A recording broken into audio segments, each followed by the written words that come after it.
Hello mga kapatid, baka may gusto lang makinig. Real talk lang tungkol kay, again, walang kamatayang paghiwalay ni Daniel Padilla at ni Catherine Bernardo. Ah, una, ito po ay disclaimer, hindi ko naman sinasabing ganun sila, ganun si Daniel or whatsoever. Pero kung totoo ang mga balibalita, kung totoo ay ganito po kasi yan. I think, this is just an opinion, I think mahal na mahal ni Daniel Padilla si Catherine Bernardo.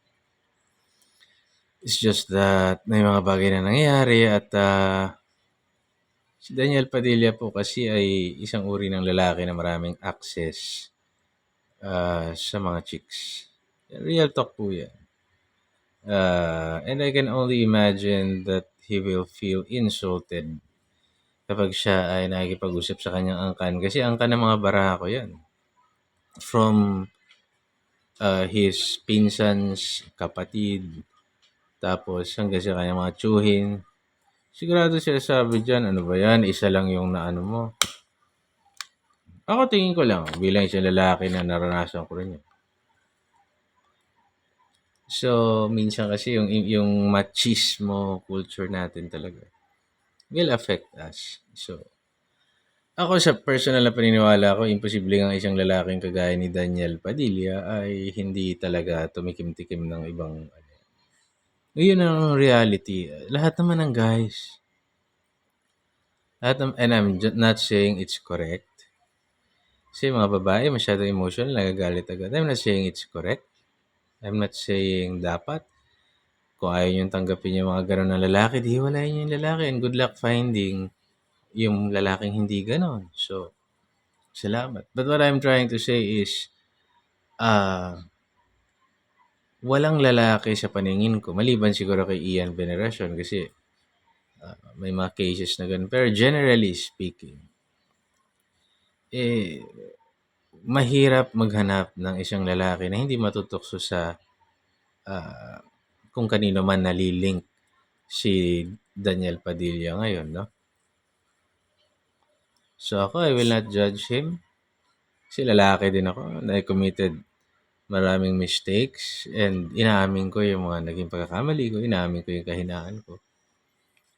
But there is one thing na gusto kong i-share, nakukontrahin to ng marami, pero ito pang realidad. I think, mahal ni Daniel si Catherine, kataon lang na lalaki siya. It's not a good reason, but it is the truth. No? Kataon lang lalaki siya and may access siya sa ibang mga babae. And nagugustuhan siya ng mga babaeng ito. You know, I've met someone recently na sinisiraan niya yung isang kakilala kong babaero. Meron akong kakilala na open book ang buhay, talagang babaero. Sinisiraan siya ngayon ng kanyang katrabaho na babaero daw siya, hindi maganda ang character, ganyan. Eventually, itong naninira sa kanya ay nagkaroon ng mga other women except ng chicks din siya sa madaling salita at nagkaanak pa. So, di ba? I mean, sino siya? Sabi-sabi ka, immoral, tapos ikaw pala, immoral din. Ano ko sabihin? Minsan inggit eh. Minsan sasabihin ng mga lalaki, oh, immoral ko. Nang bababae ka. Pero totoo, hindi naman sila makakuha kasi ng chicks. Wala may type sa kanila. Wala silang time. Pero if things were different, kung convenient sa kanila mga babae, gagawin din nila yun. Or kung hindi sila mahuli, gagawin din nila yun. And I've seen that so many times. Again, hindi ko lalahatin lahat na lalaki. I'd like to believe na may mga lalaking hindi ganoon. Pero I'm just saying na wala ako sa posisyon para i-judge yung isang taong kagaya ni Daniel. Naintindihan ko siya. Sa aspeto naman ni Catherine, naintindihan ko rin siya. She is beautiful. Mukha siyang tipong babaeng pakakasalan. Kasi showbiz, dalawa lang yung crush ko na yung kung may pagkakataon ako. Theoretically, sa aking imahinasyon, sino ba yung pwedeng pakasalan sa showbiz? O pwedeng maging girlfriend? Kunwari, gold ako. Char. Yun ay si Sarah Geronimo at si Catherine Bernardo, in my opinion. Hindi ko naman sila kilala, pero base lang sa nakikita ko. So, Catherine Bernardo is makakapili yan ng maayos na lalaki, for sure.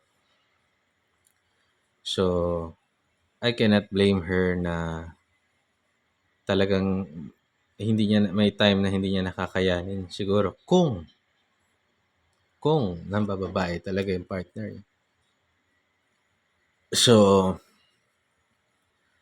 sana silang dalawa kasi nagkataong very popular lang, eh. Pero nangyayari yan almost every day sa buong Pilipinas, sa buong mundo. And ako, I really think na temptation nandiyan diyan. So, 'pag convenient, pwede, 'di ba? Yun ang katotohanan po. Ah, ang mga lalaki generally, hindi lahat, kung may pagkakataon 'yan, bibira 'yan.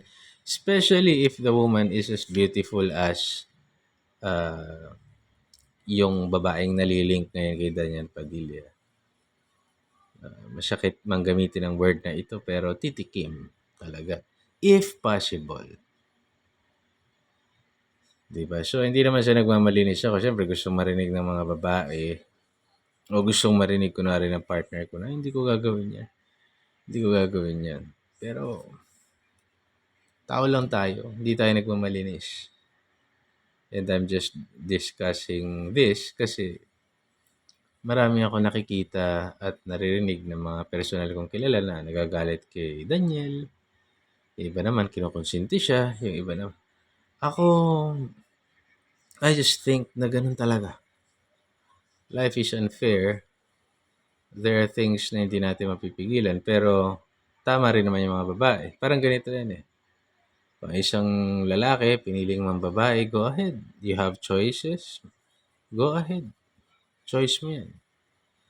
But, you cannot blame the girl din na hindi ka na matiis, na hindi ka na niya nahiwalayan ka niya. 'Di ba? And as much as we want to emphasize na 'pag nambabae kami kunwari, hindi naman ibig sabihin hindi namin mahal talaga yung kabiyak namin, talagang natutukso lang kami, ay talagang kailangan din namin tanggapin na puwedeng hindi nila paniwalaan talaga yun. Dahil nga niloko mo sila. So, yun ang truth doon sa mga bagay na yun. Yun ang katotohanan diyan. So, kung mambababae siya, go. Pero you expect the consequences. 'Di ba? Kasi hindi naman lahat Chavit Singson. 'Di ba? Chavit Singson parang ibang level yun. Parang kahit mambabae yun ng paulit-ulit, okay lang. Tanggap siya ng mga chicks niya. So, iba yun. Nakakainggit yun. Sa totoo lang. Kasi tanggap, eh. I mean, I don't think, just my opinion, again, lahat ng lalaki siguro naiinggit dun. Biruin mo, tanggap. Diba? So, yun lang. Pero again, I'm not advocating panloloko, no? Hindi ko sinasabing magloko kayo. And I really do respect men na kung kahit may pagkakataon, kahit hahabulin ng girls, talaga hindi nagtataksil. I really do respect it. What I'm trying to say is that tao lang tayo. And minsan, alam mo na, sa level ni Daniel Padilla, I cannot really blame him. No. Kasi lahat ng lalaki gusto ng access sa kung anong ma-access niyang mga chicks, di ba? Just being real. But at the same time, kung totoong nagtaksil siya, then he has to suffer the consequences of losing someone na mahal mo. Di ba? Minsan kahit anong sabi natin, whether talagang may tawag lang yung laman, hindi naman tayo santo. Pero you have to suffer also the consequences ng mga magiging actions natin. Kung ayaw natin mag-suffer ng consequence, huwag natin gawin. God bless.